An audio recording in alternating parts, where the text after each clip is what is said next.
नमस्कार दोस्तों, think ice में आपका बहुत बहुत स्वागत। आज हम शिक्षा अपने अज्ञान की प्रगतिशील खोज शिक्षा अपने अज्ञान की प्रगतिशील खोज है इस विषय पर चर्चा करेंगे। अनादिकाल से लेकर आज तक सभ्यताओं ने नित नए रूप बदले हैं। संस्कृतियों ने नित नए करवटें ली हैं। समय का चक्र निरंतर चलता रहा है, पर यदि नहीं बदला तो मानव जीवन का विकास क्रम और उसकी अनवरत यात्रा। परिवर्तन और विकास प्रकृति के शाश्वत नियम हैं। ये के सिद्धांत के अनुरूप भी मानव आदिम युग से शुरू कर आज मशीनों के युग में प्रवेश कर चुका है। मानव को अधिक परिपक्व समझकर और प्रबुद्ध बनाने की शिक्षा की भूमिका हर युग में बेहद प्रभावी रही है। चाहे वह अनौपचारिक रूप से घर बाहर माता पिता, दादी नानी, पड़ोसियों के द्वारा सिखाए गए सबक हों, या वैदिक वाचिक परंपरा से मकतब मदरसे तक की औपचारिक शिक्षा पद्धतियाँ, निसंदेह शिक्षा का मानव व्यक्तित्व के सर्वांगीण विकास में महत्वपूर्ण योगदान रहा है। इस तरह मानव विकास के अपने इस सतत क्रम में निरंतर शिक्षा के महत्व को समझा गया है और मानव हमेशा इस महत्व को समझता भी गया है और ज्ञान विज्ञान के नए नए क्षेत्रों का शोधों व अनुसंधानों के माध्यम से विकास करता गया है। वैदिक व बौद्ध जैन काल में हुई शैक्षिक प्रगति के इस क्रम का विकास मध्यकाल में विदेशों के सांस्कृतिक संपर्क से होते हुए आधुनिक नवजागरण तक पहुंच गया। विशेषकर भारत में विलियम जोन्स की एशियाटिक सोसाइटी, कलकत्ता का Fort William College, Mayo College, Fergusson College और बम्बई, कलकत्ता व मद्रास के विश्वविद्यालयों के रूप में ज्ञान विज्ञान के नवीन केंद्र स्थापित हुए। प्राचीन भारतीय ग्रंथों के अंग्रेजी में अनुवाद और भारतीय पाश्चात्य संस्कृति के संपर्क से ज्ञान के नए स्रोतों का विस्तार हुआ। आधुनिक शिक्षा के प्रसार के साथ साथ भारत में राजा राम मोहन राय, ईश्वर चंद्र विद्यासागर, विवेकानंद, केशव चंद्र सेन आदि समाज सुधारकों के द्वारा सामाजिक कुरीतियों पर कुठाराघात की शुरुआत हुई। पूर्व और पश्चिम के ज्ञान विज्ञान सभ्यता संस्कृति के सतत संपर्क के बाद धीरे धीरे यह बात समझ में आने लगी कि ज्ञान का विस्तार अनंत है और ज्ञान विज्ञान को किसी देश, क्षेत्र या समुदाय विशेष की परिधि में नहीं बांधा जा सकता। पूरब जहां पश्चिम द्वारा इजाद किए गए अनूठे आविष्कारों और तकनीकों, ग्रामोफोन, रेडियो, टीवी, हवाई जहाज, इंजन आदि को देखकर हैरान था, तो पश्चिम पूरब की प्राचीन सांस्कृतिक विरासत, कला, स्थापत्य, साहित्य, आयुर्वेद, योग, धर्म दर्शन को देखकर दांतों तले उंगली दबा रहा था। ज्ञान विज्ञान के क्षेत्र में निरंतर नए नए और उन्नत शोध विश्व भर में हो रहे हैं और हर शोध एक नए प्रगामी शोध की संभावना को उद्घटित कर रहा है। ऐसा प्रतीत होने लगा है कि हर नई खोज में आगामी एक और बेहतर खोज के बीच छिपे हुए हैं। सुकरात ने इस मर्म को सदियों पहले समझते हुए कहा था, मैं ज्ञानी इस अर्थ में हूँ कि मैं यह जानता हूँ कि मैं कुछ नहीं जानता। इसका सीधा सा अभिप्राय है कि हम शिक्षा और ज्ञान के विकास के साथ साथ जैसे जैसे बौद्धिक चेतना के सोपान चढ़ते हैं, हमें निरंतर अपनी अकिंचनता,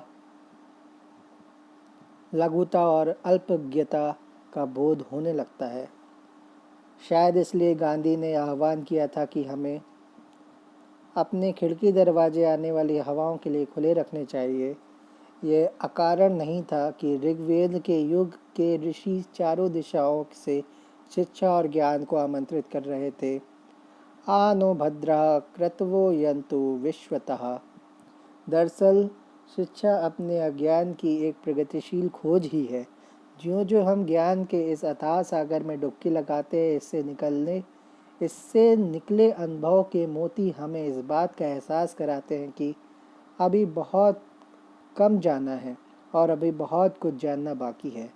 जीवन के हर क्षेत्र में हम हर रोज इसी तथ्य से दो चार होते हैं।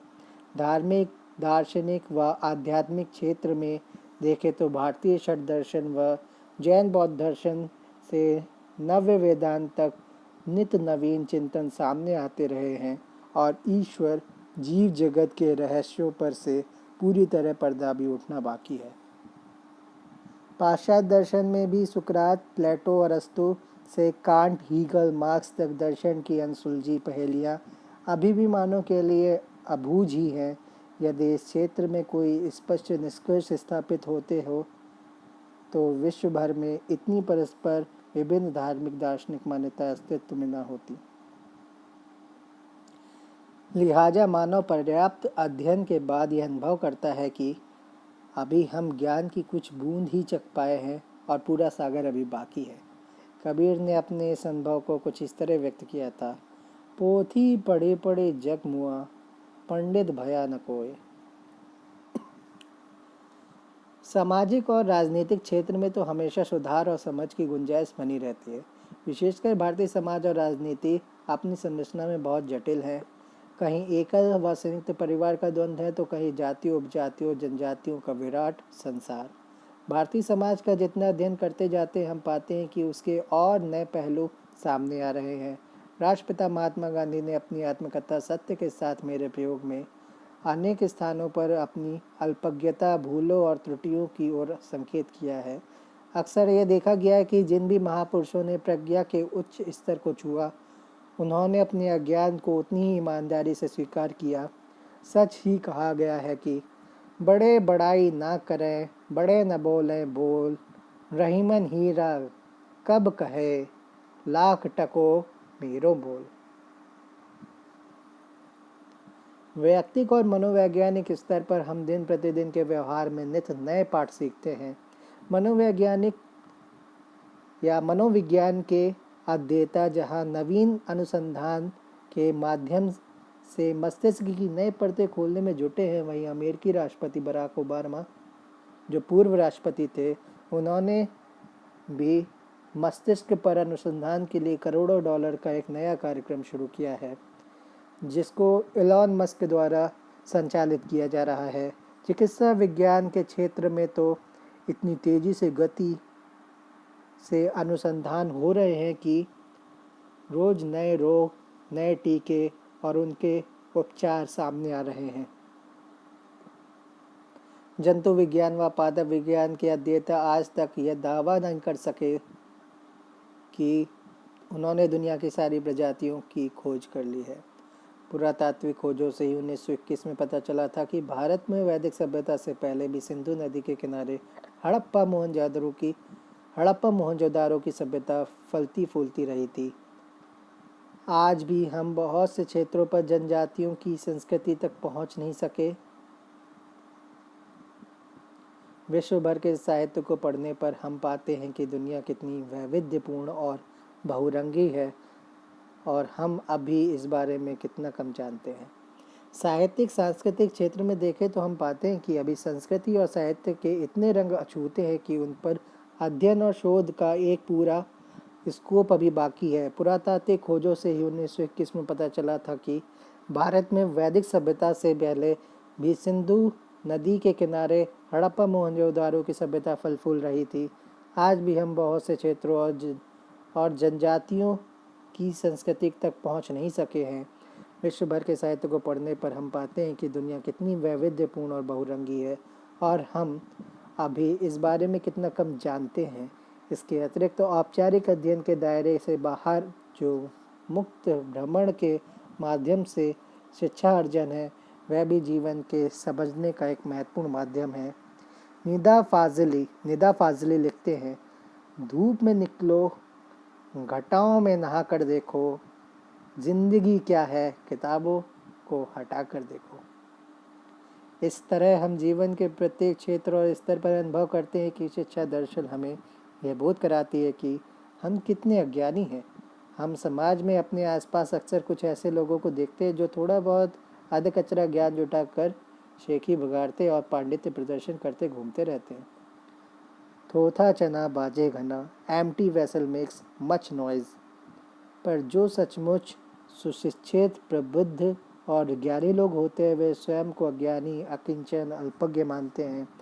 ऐसा महज इसलिए नहीं होता कि वे अपनी विनम्रता का प्रदर्शन करना चाहते हैं, बल्कि वह सच में इस तथ्य का अनुभव कर पाते हैं कि शिक्षा अपने अज्ञान की प्रगतिशील खोज है। भरा हुआ घड़ा आवाज़ नहीं करता। इसी तरह सुनिश्चित व्यक्ति यह जानता है कि इसी तरह सुशिक्षित व्यक्ति यह जानता है कि अज्ञान का विस्तार अंधकार की ओर ले जाता है और ज्ञान का विस्तार असीम है, तथा ज्ञान व शिक्षा के विकास के अनुपात में अपनी अज्ञानता का बोध भी स्पष्ट होता जाता है, ज्ञान के विस्तार के साथ साथ। धन्यवाद।